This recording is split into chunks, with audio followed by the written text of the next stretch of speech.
Hi everyone, just waiting for the kookaburras to stop singing.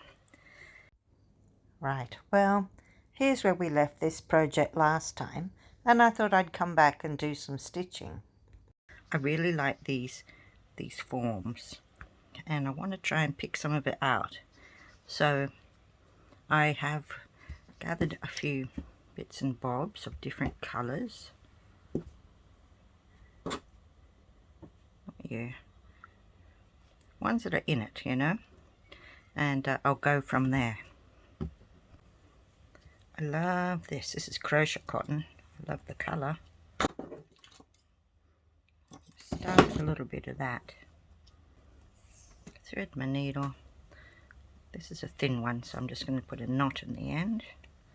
If it was a thick one, I'd do, like I did last time, a couple of stitches on top of each other to make it flatter behind. I like to let it lead me where it thinks it should be. Does that make sense? Not really.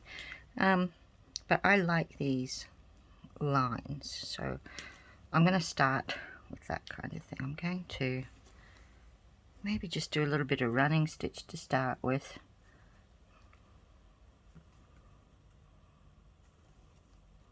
See.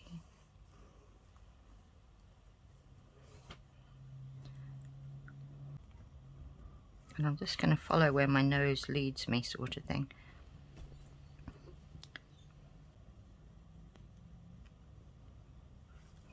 See, we did it earlier with that thicker thread, and now I'm echoing that same thing,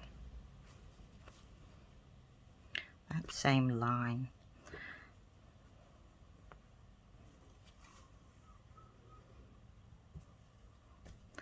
I said in the last episode that it reminds me of a landscape from above. You know, when you have a flight going up and you can see the river and it all just looks like a pretty pattern.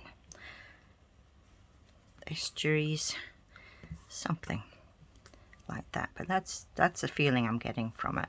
Very, very, very natural, organic. And I'm going to go back up this side as well because I want it. I like that if it is an estuary or whatever. I'm gonna take that bit and put it over there so that it opens out. I can needle up that back in, or I can just stitch it. Either way. The thing about a project like this is that you can just keep adding, and so I'll do some stitching, and then later on I can come back and do some felting on top of it if I want, and then I could do more stitching. So it's very changeable and very forgiving. If you don't like something when you felted it down, you can pull it out. I mean, you could do that with your stitches too. So it's just a good fun experiment, a good thing to play with. So whether you consider it to be an abstract or you start to see things in those forms, well, that's a personal kind of decision. But I do see rivers, and so I'm going to try and make that happen, and islands as well in amongst the river and the just trees. It's going to be interesting to try it anyway.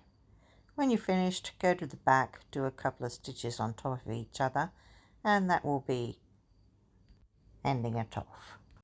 I'll just add some other colour in right now. What else did I have?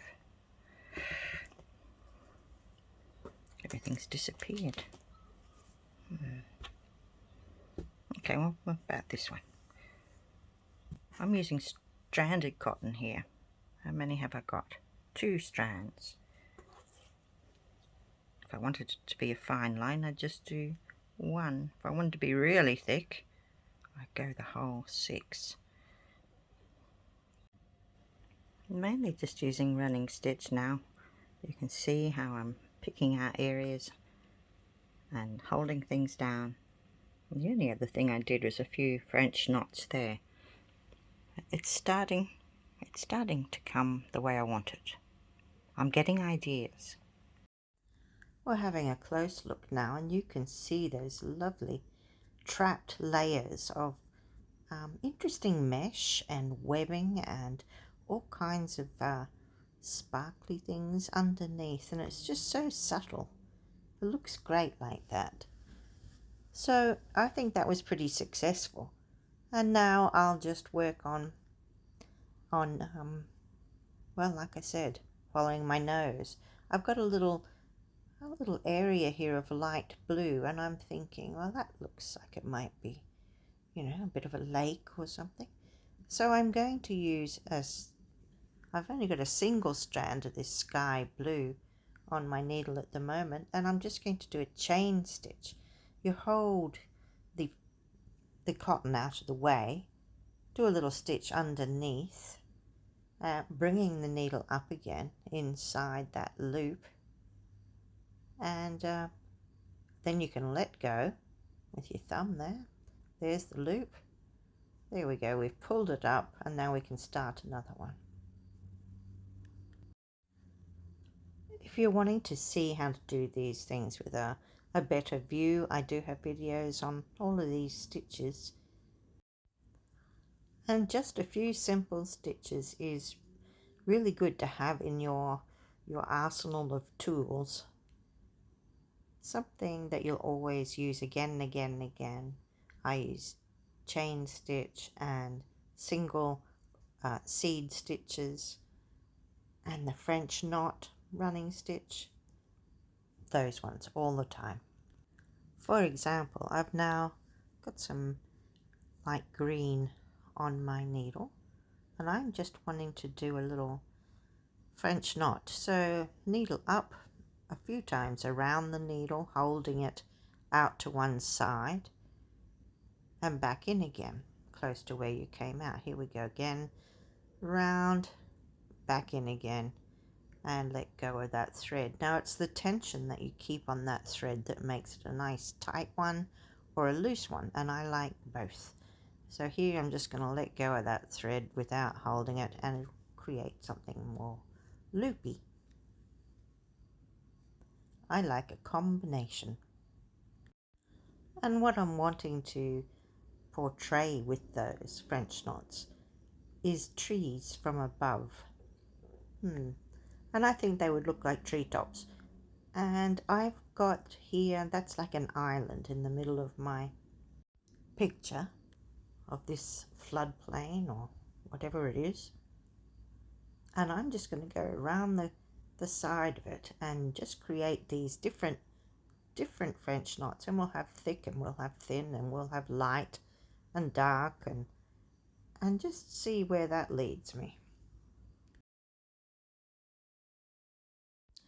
And sometimes the best way to picture it is to put a surround around it like this. Isolate the picture. Now, do you see what I'm seeing?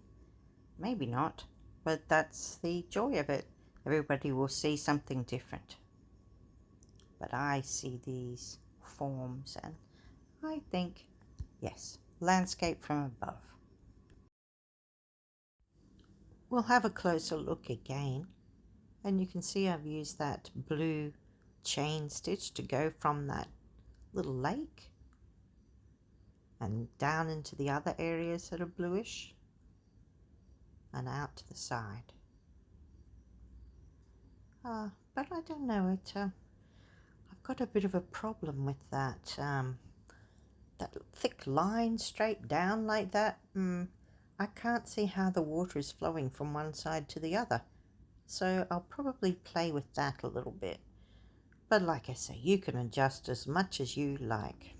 You could totally change it into something else at this stage. It's just what you want, but it is fun to play. Let's just finish this up now, and I'll show you what I've done. Now, I wanted to show you that I've used my felding needle again. I've layered some very, very fine bits of roving over top of, sometimes when I wanted to change the color of something. Or see there where I've added some lines of blue and made them go through that line that I didn't like down the center, that big bulk. So I've added in some nice rivers that flow out. I think that's pretty good. So what I wanted to say is you can do this. You can play with the color by putting a thin layer across. See there on that, I've sort of added some dark green in between. You know, and I really think that you can really play to your heart's content. I'm getting close. And honestly, this is the kind of thing that I could play with forever. So I'm not going to. I'm just going to stop and show you what I've done. It's not bad. Here's some pictures just to see us out. See the lovely, lovely colours and textures. That's why I like playing with felt and wool and silk threads. It's just great. I hope you've enjoyed this video.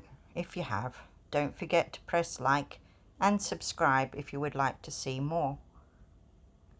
I'm not always just doing felting, I do all kinds of things, but I like it that you join me. And once again, thank you for watching.